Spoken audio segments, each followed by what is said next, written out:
Assembling a computer using virtual desktop. Open the case. First, install the power supply.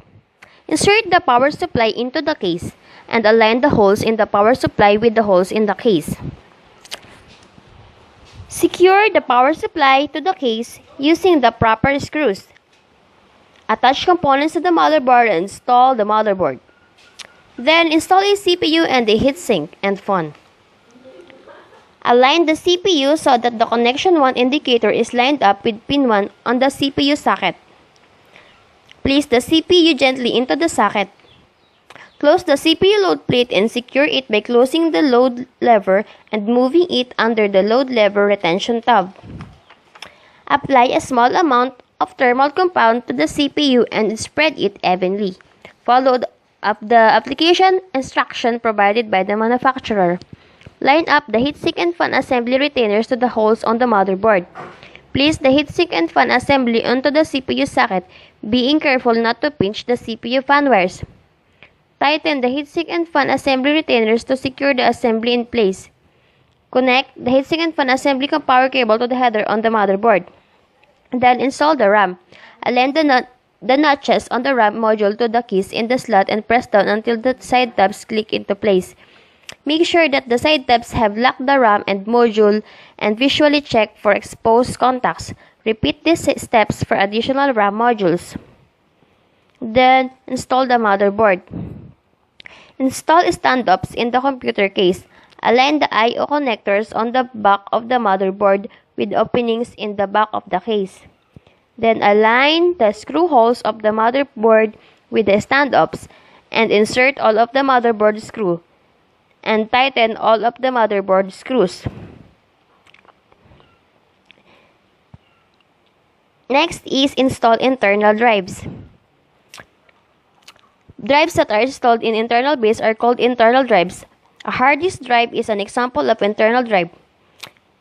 Position the HDD so that it aligns with the 3.5-inch drive bay. Insert the HDD into the drive bay so that the screw holes on the drive line up with the screw holes in the case. Secure the HDD to the case using the proper screws. And install the drives in external base. Drives such as optical drives, CD and DVD, and floppy drives are installed in drive bays that are accessed from the front of the case. Optical drives and floppy drives store data on removable media.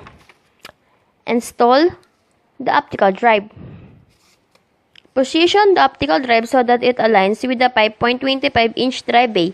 Insert the optical drive into the drive bay so that the optical drive screw holes align with the screw holes in the case. Then install the floppy drive. Secure it with the case using the proper screws. Then connect the power cables. Align the 20-pin ATX power connector to the socket on the motherboard. Gently press down on the connector until the clip clicks into place. Align the 4-pin auxiliary power connector to the socket on the motherboard. Gently press down on the connector until the clip clicks into place. Plug the SATA power connector into HDD. Plug the Molex power connector into the optical drive. And plug the 4-pin Birch fan power connector into the appropriate fan header on the motherboard and plug the additional cables from the case into the appropriate connectors according to the motherboard manual. Then, connect the data cables. The PATA cable, SATA cable, and floppy drive data cable. Plug the motherboard end of the data cable into the motherboard socket. Plug the connector at the far end of the data cable into the optical drive. And plug one end of the SATA cable into the motherboard socket. Plug the other end of the SATA cable into the HDD. Then plug the motherboard end of the FDD cable into the motherboard socket and plug the connector at the far end of the FDD cable into the floppy drive.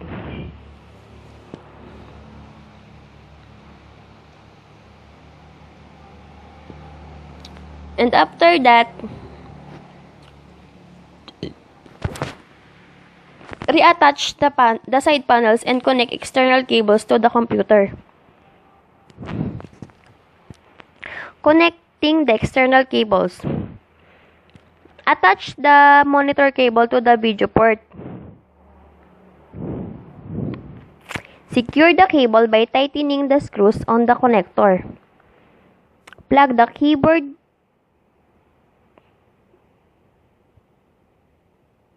cable into the PS2 keyboard port.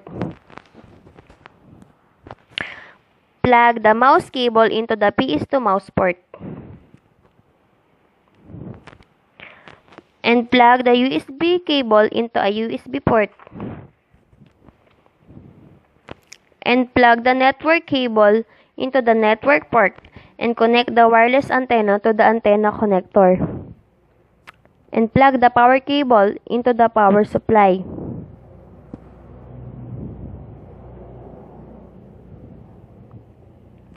And the last, boot the computer for the first time and identify the beep codes. That's all. Thank you.